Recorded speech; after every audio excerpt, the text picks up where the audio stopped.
Why'd your back regular with us? Does that mean that you're doing better?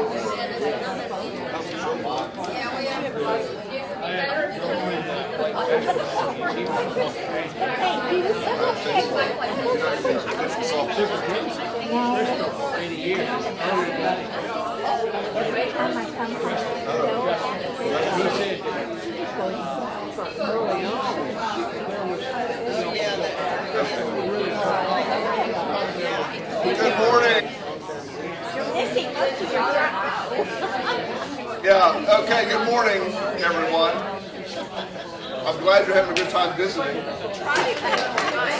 Yeah. I have an announcement before we get going with the lesson today. Some of you would have already seen the email from Shannon. And yes, I have jumbo-sized my coffee this morning. In the summer spirits of the sea, right? Nemo or something. Nemo's on here somewhere, I'm sure. We have a wonderful opportunity that's been given to our class, and I'm very excited about it. I hope you will be too. With the incoming class of pastoral residents, we, the church, are changing the way we support them. We've been through this 15 years, believe it or not, and we're still learning as we go. Some of you have or are currently serving on what we call lay support teams. Mark, stand back here so we can't hear you when you're talking that way. Some of you are serving or have served on what we call lay support teams. Let me move this stool. This stool is to me what the Bible is to some preachers. It's a departing point from which you never return. Right? You never go back. I've heard that critique before. So currently, up to this point, we've used lay support teams, which are how many of you have been or are on a lay support team? Several of you, yeah. So we pull together sort of a cross section of the congregation. 7 or 8 people who form a support team for 2 years for the pastoral resident. In some cases, this works really well. In some cases, it's not working well at all. And so ours is working well. because you're involved, right? So our residents have had very uneven experiences with their lay support teams. And there are a number of reasons for that, and I won't go into all the gory details of that. However, we and Epiphany class are going to pilot a new idea that we've had, and that is, what if we had an entire adult Sunday school class be the support team for a pastoral resident? Yeah. We might Right? overwhelm them. We might overwhelm them, but that way we make sure we have enough people involved and there's an ongoing relationship there. So the idea is that we're going to have a couple of liaisons who are going to help us with that, and that is Anna, Right there. Anna in the hat, how can I miss you, and Charlene, right here, together working with Shannon, are going to be our point persons for this. And one of the things that happens in supporting the pastoral residents is we try to get a support group together to visit with them about every 6 weeks or so. And one of the problems with a smaller group is not everyone can make it, and sometimes you end up with not a quorum even. And so, drawing from our class, we're going to give everyone who wants to the opportunity to be involved in small group conversation with pastoral residents. So you are invited to this, and we're going to be scheduling times for sit-down conversations and interaction with our pastoral resident, who will be Ryan Wilson, one of our incoming new class. His name is Ryan Wilson. Ryan. We want one with a hyphenated name. They're in plentiful supply right now. Yeah. We'll see if we can get him to change his name when it's here. Ryan's wife's name is Mia, and they have a 2-year-old son named Bates, who's adorable. So Ryan and Mia and Bates will be assigned to our class. So stay tuned for more information. This is the kind of thing when we have these gatherings, we may limit the number of people so that it's not overwhelming. But if you don't sign up for one, you can sign up for another. So everyone will have an opportunity. On August 12th, we're going to take our class time to meet Ryan and Mia, and hopefully Bates as well. So does this make sense? Yes. Are y'all okay with this? We said yes on behalf of the class. We didn't put it to a vote or anything. Yeah. All right. Very good. Well, today's lesson is from Matthew. We've been in Luke for so long. We're back to a parable from Matthew. This is, for those joining us at home, this is Matthew chapter 20, verses 1 through 6. Matthew chapter 20, verses 1 through 6. Does anyone need a handout? All right. Does anyone need a hand up? All right. Yeah, we do have some handouts still. Mark, tell them about the time for the race. If I'm going to wait till prayer time, and we will talk about that and maybe have an update. Okay. Now, if you look at this in your Bible, if your Bible has headers in it, does anyone have a Bible with them? Look up an actual Bible. Chapter 20 of Matthew. Do you have a header? What is this parable called in your Bible? Anyone? Story about workers. A story about workers. That's pretty Set that on exciting. That's pretty generic. Grasping. There's the message at it again. Yeah. The parable of the workers in the vineyard. The parable of the workers in the vineyard. Anyone else? The laborers in the vineyard. The laborers in the vineyard. Yes. Someone else? So, we're going to read this together, and I would like you to be thinking, if you had to put a label, a name on this parable, how would you name it? Right? How would you label this parable? So we have another parable. We have the parable of the Good Samaritan. We have the parable of the unjust steward that we talked about a few weeks ago. We've got the parable of the fig tree, and we've got all these parables get names. And the point I want to make is there's power in how we think of the label of something. And so I want you to listen carefully. Who will be our reader today? I'll read. All right. I mean, is it okay if I read off here? Because I don't have Yeah, a no, real this Bible. is, I don't have it a is real Bible. ideal, it's ideal to read off here. That way we can all follow. Okay. Yeah. Okay. For the kingdom of heaven is like a landowner who went out early in the morning to hire laborers for his vineyard.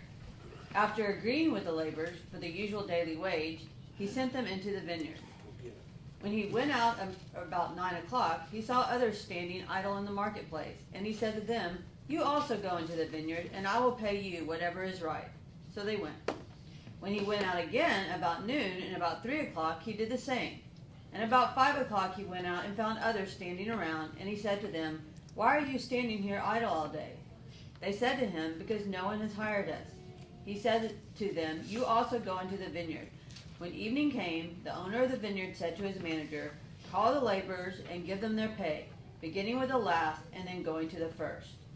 When those hired about 5 o'clock came, each of them received the usual daily wage. Now, when the first came, they thought they would receive more, but each of them also received the usual daily wage. And when they received it, they grumbled against the landowner, saying, "These last worked only 1 hour, and you have made them equal to us, who have borne the burden of the day and the scorching heat." But he replied to one of them, "Friend, I am doing you no wrong. Did you not agree with me for the usual daily wage? Take what belongs to you and go. I choose to give to this last the same as I give to you. Am I not allowed to do what I choose with what belongs to me? Or are you envious because I am generous? So the last will be first, and the first will be last." That's not fair. Trish says this is not fair. Why do Right. we care That's so maybe the best much label. about what happens if someone? We're going to get there. Yeah. Let me quote Scar from The Lion King. Anyone? Life isn't fair.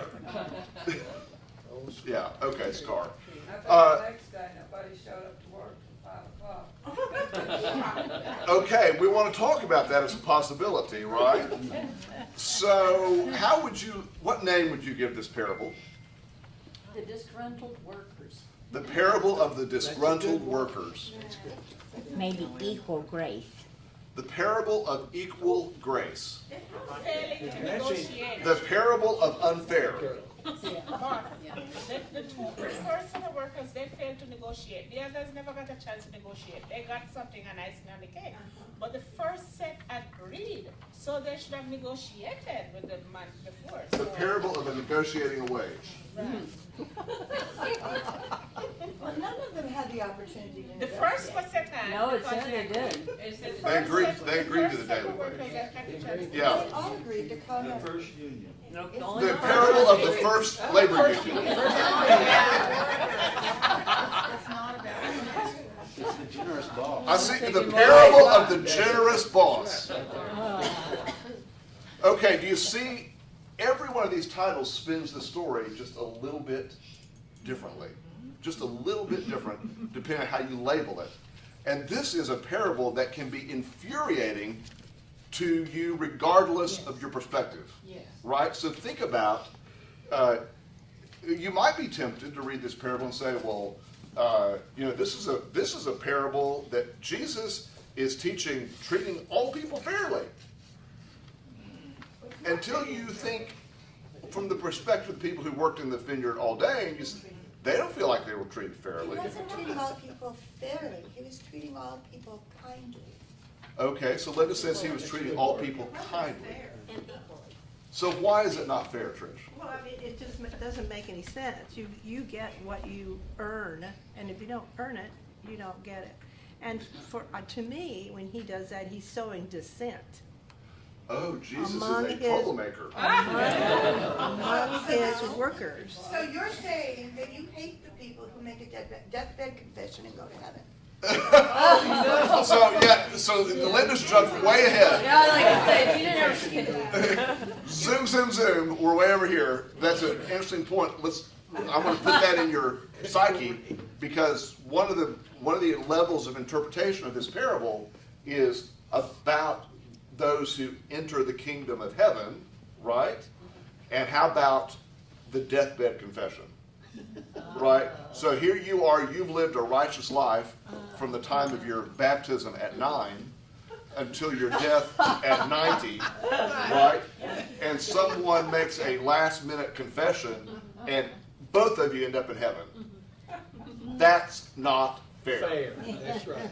Yeah, but They should at least have to go fair through is nobody purgatory goes first, to right? Fair And is no reward in huge part has been that you lived a virtuous, rewarding life. Even if the other guy didn't suffer retribution during his lifetime, it's just a whole different kind of life. You don't know what his life was like. Oh, yes. okay. I was going to say, there but for the grace of God go I. I might have gone my whole life and had a great life or a horrible life, but then I come to know the Lord at the end. I could look at it as me who was saved way younger, saying, there but for the grace of God go I. I could have lived all that time without the Lord. I don't know how people do it, because life is hard enough with God. I don't know how they do it without Him. I was thinking this guy was more like Bernie Sanders. This is Bernie Sanders, the landowner. So a fascinating question. And I did vote for him, just, Yeah. I'm all about socialism. So I actually had to go back and do some research on a definition of socialism, because there's one way of reading this parable that you could say, well, this is Jesus the socialist, right? However, this really defies even that, because it's so vexing to people on multiple sides of the thing, right? So a unionist would not like this parable, because people are not being treated according to their work. And this is Trish's problem, right? And that's the whole point. We can't go to heaven on our works. True. I don't think that's the But is this parable only about heaven? Well, something else I noticed that I never really noticed before, because I guess I've never paid attention, but the last group, when it asked, I mean, I don't know like how it is in the Greek or whatever, but when they ask them why they're just standing there, they basically make it sound like they've been trying or wanting to get hired all day and they just weren't. So it wasn't lack of wanting or willingness to work. It was just they hadn't gotten picked. I mean, I'm picturing like, you know, when you go to the gas station on the corner and all those workers are. Yeah, this is a day labor pickup spot, Yeah. right? So now, but the corollary question to that is, if the landowner's been there 4 times already, why didn't he see them and hire them earlier? They were smoking behind the 7-Eleven. They were back smoking. Maybe only a certain number finished I have a question. Did he underestimate how much workforce he Yeah, needed? that's That's true. a good question. Or did he really need that many workers? Right, or did he really need them? Yeah, and so one of the ways this gets commented on in the literature is that this is not about the amount of work to be done. It's about being generous to those who need work. Right? Yeah. So back to Linda's earlier point, is this just a parable about heaven, or is this also a parable about economics? Right? And I think it's both. I think if you look at the overall witness of Jesus throughout his teachings, there's a lot of economic teaching about how you treat people, right? And there's spiritual heavenly truth in that as well. Now, I need to disabuse you of one little hook that you're probably going to get. Yes. That verse 16, so the last will be first and the first will be last. Many scholars think this is an appendage to the story in Matthew's gospel, and here's why.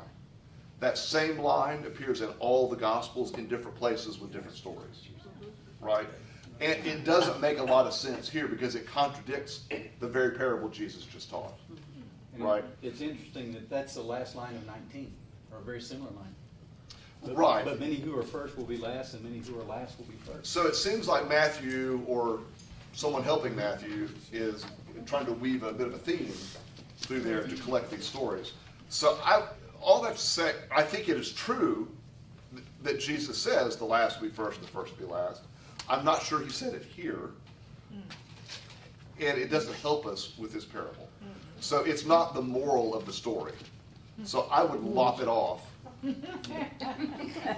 Or cover it up. Don't look at it. Don't look at it. Don't look at it right now. Don't look at it. Okay, a couple of bits of explanation, and then let's get back into this fight that we're having over this. I'm going to be a referee today. As with so many of the parables, Jesus begins by saying, the kingdom of heaven is like. The kingdom of heaven is like this. And here's a story to help you understand what the kingdom of heaven is like. The word landowner here is basically a word that means master owner. It's a very particular word that has to do with someone who owns and manages a property, right? Landowner is a fine translation of that. Went out to hire laborers for the vineyard. Some people want to make something about the fact that this is vineyard and not some other kind of work. I think that's probably overreaching in this. Verse 2, after agreeing with the laborers for the usual daily wage, some of your translations may say a denarii or a denarius, which in those days would have been a standard daily wage, right? So the idea here is no one's getting ripped off. This is not discount labor or us, right? The people who begin working at the start of the day are getting paid a normal daily wage. There's some commentators try to make something of the different times of day, and remember, parables are not analogies. They are parables. And so to try to go through and say, well, 9 o'clock and noon and 3 o'clock, it's not like the Dr. Pepper slogan. This is not 10, 2, and 4, right? It doesn't mean anything. That's how the night shift got started. Some people just feel that they could just go to work at night and get the same pay without doing anything.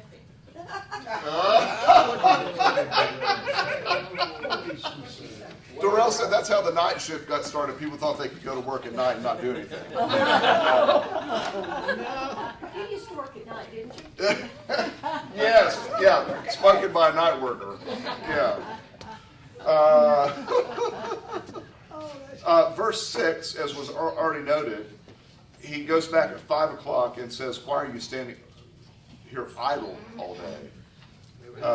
And again, the answer we must pay attention to, it's not that they are lazy, it's that no one's hired them, right? At least that's what they say. Remember, this is a parable. This is not a first-hand news report. It's a story Well, told. if you've ever been down Ross Avenue, there aren't that many people still lurking around at 5 o'clock. Most of them by noon have given up and gone home. If they haven't been hired. So if they're still hanging Yeah. out there, they are sincere in looking for work. So think about this. Put yourself for a moment in the position of different people in this story. One of the problems, well, there are a lot of problems we have in hearing the story. One is we hear it out of our American economic ears, right? And we have been conditioned to think about what fair labor practices are, right? Whether we would even all agree on what those are doesn't even matter, because we have some basic understanding of fair pay for fair work, right? And we would hold to that. So whether you're a trade unionist or an anti-union person, we're both going to be equally upset by this parable, because Jesus is rocking the whole boat here, right? However, we tend to, I think, immediately put ourselves in the place of the workers who worked all day. Why is that? Because that's the way we see ourselves. Why do we see ourselves there? Why are we those people? I'm always the one that ends up working all day. How many of you are oldest children in your family? Or firstborn or only children? Yep, look around the room. See, we have a heavy load of this, right? Only child or firstborn, you know, everyone else gets off lighter than us. Yes. Right? Same idea. Terry? See, I'm looking at it different. I'm like, this is like the beginning of salary work. That, Yes. because I look at it during certain months of the year. I work 80 hours a week, but come summertime, I'm off every Friday. So, you know, it's kind of like a fair thing, you know, like the workers they may work all day on this day, but maybe tomorrow they'll be the ones that got hired at 5 o'clock. So your own perspective helps you see this in a different way, Yeah. right? So, Let me go to Logan first. okay, what I saw, it sounds kind of crazy. The people who work all day, you're supposed to have a job that you love to be there. So the joy is the money, you get the money, but you're happy with what you're doing all day long. Yeah, again, a lovely American ideal, right? Probably not a Middle Eastern ideal at this time. Certainly not for day right? laborers. Yes. So, after this discussion, I would name this parable, the parable of the guaranteed minimum income. And in favor of that, I mean, we have people who want to work, who don't have the right skills, or there's not a demand for their skills. And so the generous landowner, Yes. like is it Sweden or Finland, they have a guaranteed minimum income, which is one of the things I think Bernie is espousing. Right. So. Okay, that's a really great way to look at this. Yeah. I'll give you an example. I live this every day. So my boss, who is absolutely the most fantastic boss ever in existence, said, you do what you need to do to take care of yourself. There are 6 other admins in our company, and during chemo week, I will go in and I usually have chemo on Thursday. Thursday I don't go to work. Friday, I might go, I might not go. I have Saturday and Sunday. Usually Monday and Tuesday is horrible and I don't go. And by Wednesday, I'm dragging my little silly self up there, and I am like so totally crazy. Usually the Saturday before I work, whatever, I work 12 hours the other Saturday, and it's like, yeah, it was okay. And I said, well, but I need to work this because I have so much work to do. I need to get it all taken care of. And my other admin friends are like, why are you being so ridiculous? You need to like take care of yourself. I said, but I am taking care of myself because if my work is not piled up, I don't worry and I'm okay. And plus, I have these hours, and somebody says, nobody cares how many hours you work. And I'm like, no, I need to. Yeah, Linda cares. Trish really no, I cares. meant you say so. That's, Yeah. yeah. So that's it's weird, but I still get paid the way I am going to get paid. I get that. Okay, so we're getting to some of our problems with interpretation because all of us hear this parable based upon our own experiences, whether they're good or bad, right? Whether good or bad, we can't get ourselves out of the parable. Are you saying we just cannot look at the common good? Is that what you're saying? No. Okay, Pat. I was thinking in terms of teachers. Yes. Many times people think, oh, teachers just work 9 months a year, you know, blah, blah, blah, blah, and they get paid awesome. Let me tell you what, I bet I worked 18 to 20 hours when I was working every day. Right. Because you don't go to work at 8 o'clock or 9 o'clock and go home at 4 or 5 o'clock. You stay after school about 2 or 3 hours, you go home, and the work is at home. Teachers cannot do their work while they're at work. So, but we get paid, you know, a certain amount. So part of what we're seeing out of this is this is a really good experiment for us, all right, because it ought to help us understand that in our American experience today, there are so many different kinds of work experiences that we cannot generalize, and we cannot assume that other people have the same experience we do, right? Because someone who works on commission has a very different experience than someone who works on salary. Someone who works punching a time clock has a very different experience than someone who works on a fixed salary. Someone who works seasonal work has a different experience than someone who works 3 jobs has a different experience than someone who works 1 job, right? All these things. My car is at the shop right now, and I was sitting for the 3rd time in the past week in the waiting room at the car dealer, and I was thinking about the technicians who were working there, and I was watching the service advisors just run around, you know, like crazy people, because it is unrelenting in that thing. And I thought to myself, how very different than my own very busy work experience, because I at least have flexibility. They're there and they can't leave, right? That's a very different work experience. Anna? Yeah, I look at this differently. It doesn't say in here whether or not those who were hired later, they may have worked for half or almost nothing. We don't know. So it's not like they were demanding the pay. And I just can't get past this part. It's my money. I can pay you whatever I want to pay you. Yeah. And if anything else, I'm thinking as a business owner, what he did was, he certainly cast some goodwill among those other ones. He probably won't ever have to look for a lot of workers again, because they're gonna be Johnny on the spot. They'll be first ones there because they think he's a great employer. So they'll do a lot to help him and do well. The other folks, it's just kind of interesting that these are brothers and sisters in the work world. They should have been happy that these folks were getting paid, as opposed to being concerned about how much they were getting paid. That's one of them. We can't do it anymore. But that's one of the reasons that corporations had these laws about not talking about your pay. Now they can't do that anymore. There's a new rule now that you have to, if you're going to talk about it, you can talk about it. But it's almost like those other folks who were there first, they were selfish. It shouldn't have been their concern. If they did their job and got their money, okay, these folks, we don't know what the issue was with them. They may have worked for 50 cents as opposed to whatever he paid them. Right, So, but he chose to be generous. He chose to be generous, and it was his money. He said, Yeah. excuse me, But now Ann made the point that, you do this one day and everyone's gonna wait and show up at 5 o'clock the next day. Well, But they might not get hired the next that's day. exactly right.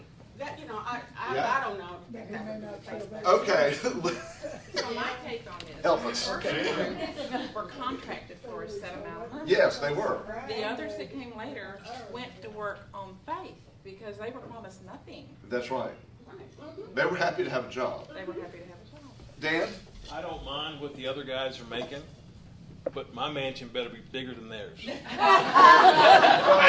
we're the crux of the problem. He's cut right to the chase, that's what this is. So I would like you to take this concept of the parable and take it out of an economic sense and put it in some other context. Well, I think that's what we're supposed to do. I don't think it has anything to do with economics. Honestly, I think it has to do with coming to God in belief. And it's saying that if you become a Christian early and serve the Lord all your life, great. But if you come at your deathbed even, Right. you're welcome. And that you're still part of the kingdom of God. I mean, he's just saying that God wants you whenever you come. To me, So I think this is true. Hang on just a second. I wish Jim were here, our judgment guy. Judgment guy. Yeah, because we had this wonderful conversation about judgment. And one of the things that we struggled with was how someone who's done horrible, heinous things could end up in heaven with people who've lived a more righteous life.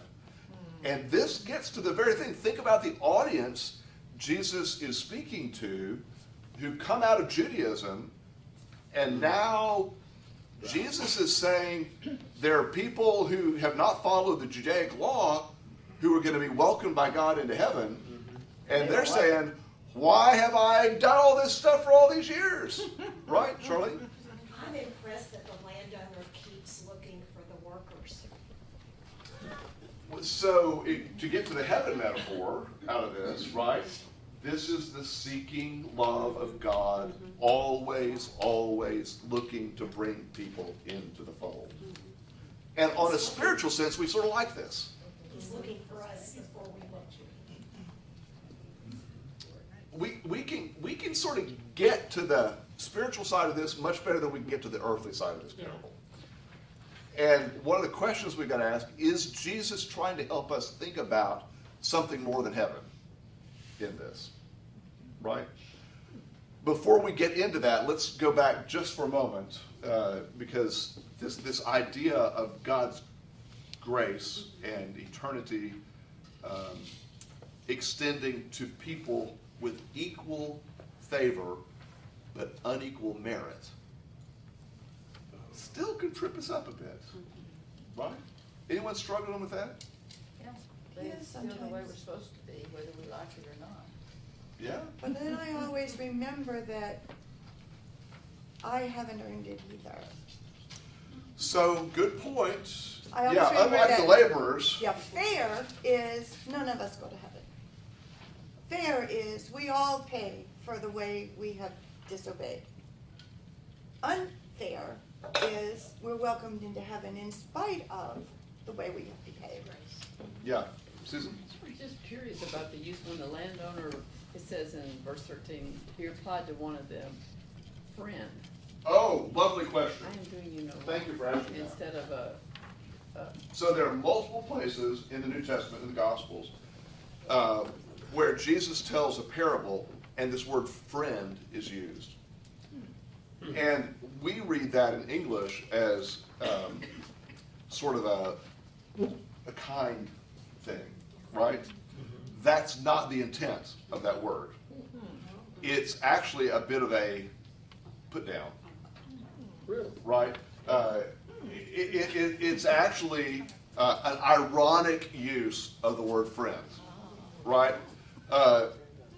Is it like dude? It'd be more like no, it'd be more like son. Son, you listen to me now, right? Yeah, it is not a term of endearment in this case. It is a term to get attention, to say, you're not as smart as you think you are. to us, it feels like an equal It feels like Jesus loves everybody, Well, which instead of Jesus somebody, does love everybody. You know, somebody who's an owner talking to somebody who's a worker. Yeah, excellent question, indeed. Wow, it's not easy, not easy. Did you expect it to be like this? I'm glad it's like this. You know you have an argumentative class. This is good. This is really good. So, I'd like you to think for a moment about some, if, and you may not agree with my if Jesus is teaching us a principle about teaching about heaven, but there's a deeper principle here about life, which is the approach I'm trying to take on this. You can see it economically. I think you can see it in some other ways as well. And thinking about how this resonates with Jesus' overall teaching about how we're to live our lives, right? What are other examples of things in which we get upset because we think people are getting what we've got and have not had to pay the price we've had to pay for it? Prodigal son would be one. Yeah. We're in life. Welfare. Welfare, yeah. Welfare, right? Good example. I'm gonna take the other side for a minute. Okay. Just think about those that are living on the streets, or those of us that are living in the barrio in Garland. We drive along Park Lane, and we think, man, I have worked my butt off. I have had a tough life. And these guys have probably never worked very hard in their lives. They inherited it, or they invested it wisely, you know. And I'm not knocking them. Good for them. But I do feel like. So, Caroline, this is great because you've taken the parable and you've turned it upside down in a way we need to see it. That the people who've worked all day, even though they've gotten a fair wage, feel like the others are the rich kids, right? Who sort of sauntered in from private school and daddy got them a job and they're living at the country club. Right? Excellent perspective. Yeah. Ann? Well, okay, if you think about it as being an analogy for heaven, people getting into heaven at the last minute, I've heard it explained or talked about that those who have been spiritual or studied the scriptures and been close to God all their life have a capacity to appreciate and enjoy the rewards of heaven more than the person who just got in at the last minute. And my analogy to that, or my experience, is that the first time I went to the Uffizi Art Gallery in Florence, I knew nothing about what I was seeing. You know, it was just paintings to me. And so then the second time I got to go, I'd done some study. And I really appreciated what I was seeing. So there's a lovely line in Away in a Manger, the Christmas Carol. You remember this line? And fit us for heaven to live with thee there. And that's exactly what Ann's saying. That carol gets to this idea of preparing us for eternity. And I think there's, it's easy to take for granted things we don't understand but we enjoy, right? And that I'm melding your two ideas here. Think about this for a moment, if I may just poke the bear for a little bit. There are rights and privileges and whatever else you want to call them that every person in this room has because we were born Americans, that other people in the world don't have, wherever in the world, right? And we somehow feel privileged over things we had no control over because we were born here, right? Can you see how our attitude about that birthright could be the same idea if other people want that privilege as well? I'm back to that analogy of birth order in a family, right? Because if you're the oldest generally, you're gonna think the youngest in the family got it light. Right? And if you're the youngest in the family, you're gonna think the oldest in the family is just uptight And and cranky. Especially towards you, right? Do you see the parallel? You know, it's the same thing in so many areas of life that we struggle with, right? And we've got to be able to put ourselves in more than one position in that to see the story. Thoughts? Terry? What do you do about twins in birth order? I believe birth You order know about that. I believe it still plays a role, although I think our boys have flipped in that. Luke was born first, Garrett second, and I think in most ways Garrett's the stronger firstborn personality, right? But I think that's because Luke has let him be. Has let him be. Yeah. Jacob and Esau. Yeah, I do, listen, as a pastor and deal with people, I believe in birth order. I mean, it really is documented. It makes a difference. As a teacher, you see it. Yeah, those of you who are in the helping professions, teaching, counselors, do you believe in birth order, Susan? Yeah, absolutely. Okay, what else do you take out of this parable? What else are you struggling with from this parable? Have we agitated you today or made you feel better? To me, the whole parable is in the part where the landowner says, friend, if I choose to give them. Yeah. And it's okay. To me, that's the whole story. And what I hear is, be grateful for what you got, which was pure grace. Yeah. And quit worrying about what somebody else gets, not your business. Yeah, I think that's the bottom line of the whole deal, right? Think about the times we have righteous indignation about people who've gotten something we think they shouldn't have gotten, even though it's no harm to us. Because we tend to think of life, everything in life, as a zero-sum game. If you get something more than you've had, it must come from me. Right? I must be losing something if you get something. And the reality is the world doesn't work that way. I remember when they first started talking about should we legalize gay marriage.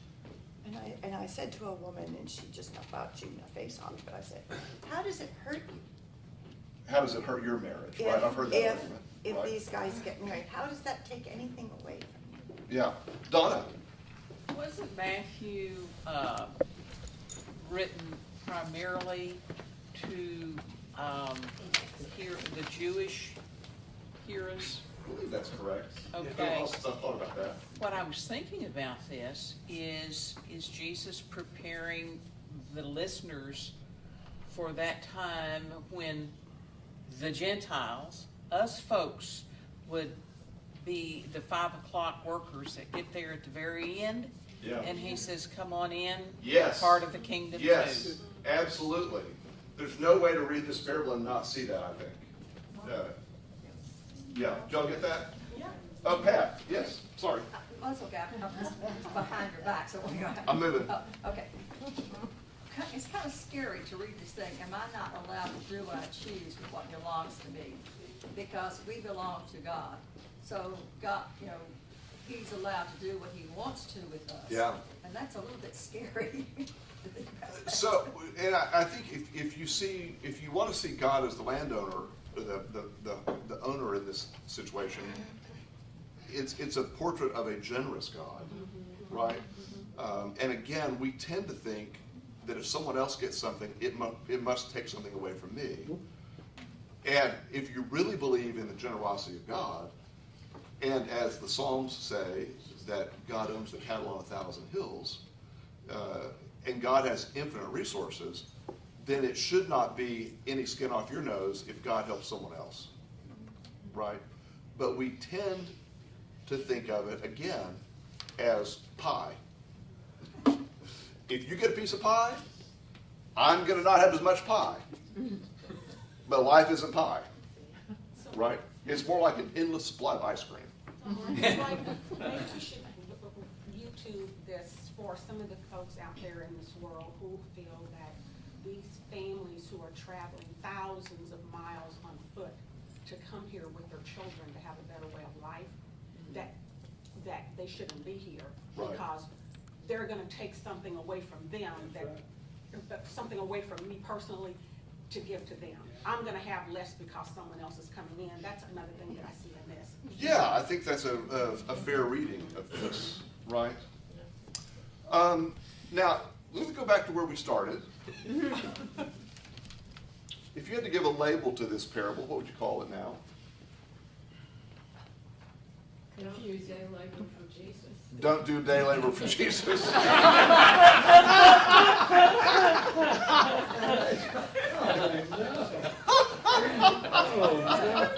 Jesus loves the night shift. Jesus loves the night shift. That's it. Yeah. My goodness. You see the problem? It is a complex story, and this is a parable that's both easily understood and not easily understood, right? It's very hard going down, and it's equally offensive to everybody, right? Everybody. David? Title, It All Pays the Same. It all pays, the parable of it all pays the same. Well, you know, this is one of those ones to me where it makes me know that I am so glad that I'm not in that position of judgment. And that it is not, that final judgment is not mine. And it's nobody's human, because we don't understand things the way God understands things. And God has a reason, things that we may never know until we get there. Why this, that, or the other. Yeah. We do have that choice, though. The thing that we forget is that we have choice. We don't have to live this life that we've chosen to live. We can live whatever we want to. And I remember when I was a teenager and started, I said, I can do what I want to do. The problem is I don't know when he's going to call me. And if he calls me at the wrong time and I'm still haven't done it, well, I might be in trouble. Okay, I want to leave you with this one thought as we conclude the lesson for today, and that is, if nothing else out of this parable, the next time you're disgruntled about what someone else is getting in life, stop and put yourself in their perspective, not in yours. This is a parable in which we are called to consider a different perspective than our own and to see the world in a different way. And it changes the label we put on the event, perhaps. Thus ends the lesson. I want to tell you that next week I'll be gone we're going to a family reunion in New Mexico, and Kevin, you want a hyphenated name, Kevin Gardner Sinclair,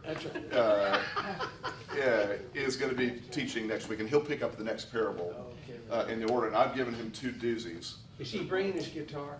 I don't know. Would you like him to? Yes. Yeah. Why don't you email him? Tell him that. And I will say, are we off camera at this point?